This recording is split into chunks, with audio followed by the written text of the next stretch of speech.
Cerita dongeng bahasa Indonesia diceritakan oleh Patricia kelas 92. Dongeng berdasarkan novel Lelaki Tua dan Laut oleh Ernest Hemingway. Santiago dan Manolin berada dalam rumah.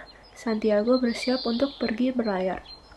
Lelaki tua itu pergi melewati pintu dan anak itu pun mengikutinya. Dia masih mengantuk.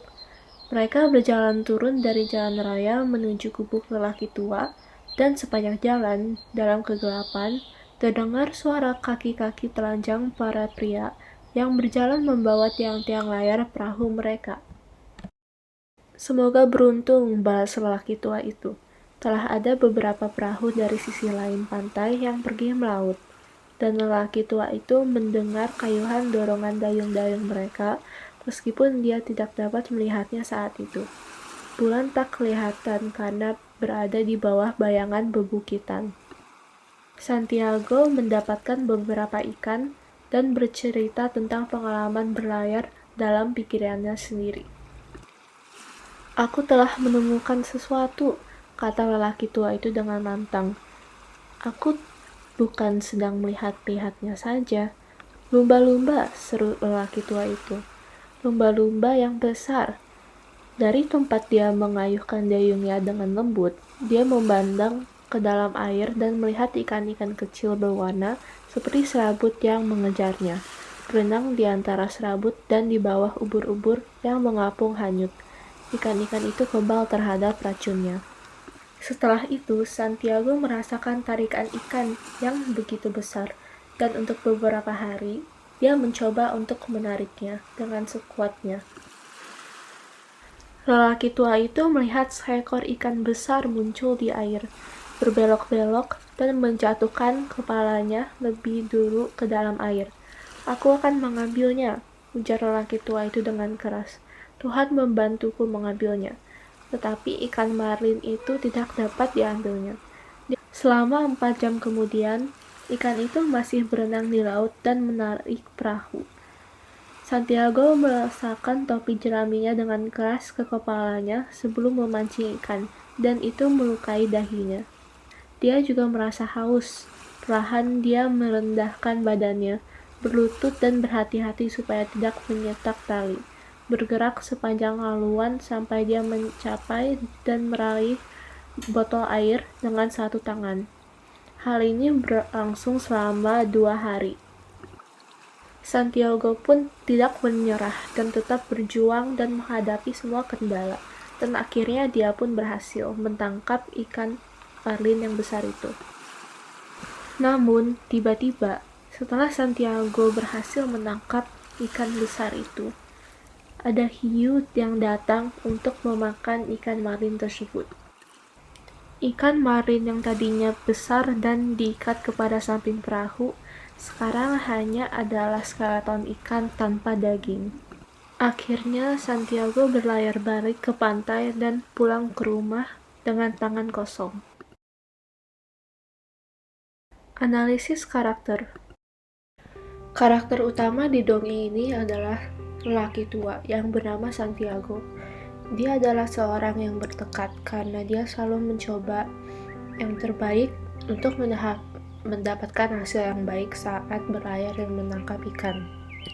2 hari lamanya tak ku ketahui hasil jogos itu, pikirnya. Tetapi aku harus punya keyakinan, aku harus berjasa kepada Dimagio yang agung, yang selalu mengajarkan segalanya dengan sempurna, bahkan dengan sakit kali tulang pada tumitnya. Dari halaman 51. Santiago juga adalah seseorang yang percaya diri. Dia percaya diri akan kemampuan dan keterampilannya sebagai nelayan yang hebat dan aneh. Sungguh aneh, kata lelaki tua itu. Dia kan tidak pernah pergi berburu mencari penyu. Mencari penyu bisa bikin mata buta. Tapi kau mencari penyu selama sekian tahun di pantai nyamuk dan matamu baik-baik saja. Aku ini lelaki tua yang aneh. Apa saat ini kau cukup kuat untuk menangkap ikan yang benar-benar besar? Kupikir begitu. Lagi pula, ada banyak cara yang bisa kugunakan untuk mengatasinya. Dari halaman 14. Karakter kedua adalah lelaki muda yang bernama Manolin. Manolin adalah seseorang yang rendah hati, karena dia lebih memilih untuk berada bersama Santiago, si lelaki tua, daripada pergi berlayar dengan nelayan-nelayan yang lebih muda dan sukses dalam memancing. Tetapi setelah 40 hari itu berlalu tanpa menangkap seekor ikan pun, maka ayah dan ibu anak itu mengatakan, sekarang sudah jelas dan pasti bahwa lelaki tua itu salah. Dan atas perintah orang tuanya, anak itu kemudian ikut perahu lain yang berhasil menangkap 3 ekor ikan besar selama minggu pertama. Anak itu merasa kasihan setiap kali menyaksikan si lelaki tua tiba dari laut setiap hari dengan perahu kosong, dan ia pun selalu datang untuk menolongnya membawa gulungan tali atau kait besar dan kail kecil serta layar yang sudah tergulung di tiang perahu dari halaman 1. Manolin juga adalah seseorang yang peduli, karena dia bersikeras agar Santiago, lelaki tua, makan sebelum pergi berlayar untuk memancing. Ayo makan, kau tak akan bisa kerja tanpa makan. Aku sudah makan. Lelaki tua itu bangkit, mengambil koran dan melipatnya. Lalu ia mulai melipat selimut. Pakai saja selimut itu, kata anak itu. Selama aku masih hidup, tak akan kubiarkan kau kerja tanpa makan. Dari halaman 10. Moral cerita. Moral pertama dari dongeng lelaki tua dan laut adalah untuk berusaha yang terbaik dalam apa yang kamu sukai dan kuasai, dan hasilkanlah yang baik. Dalam cerita ini, Santiago menggunakan waktunya secara efektif dengan berlayar dan memancing sebagai nelayan, yaitu sesuatu yang dia sukai dan kuasai. Tetapi ternyata ia mampu menyudahinya sebelum orang-orang itu berangkat bekerja. Setelah itu, waktu lama setiap orang menyebutnya sang kampion. Dari halaman 53. Moral kedua yang bisa dipelajari dari cerita ini adalah untuk menghormati dan melayani orang tua.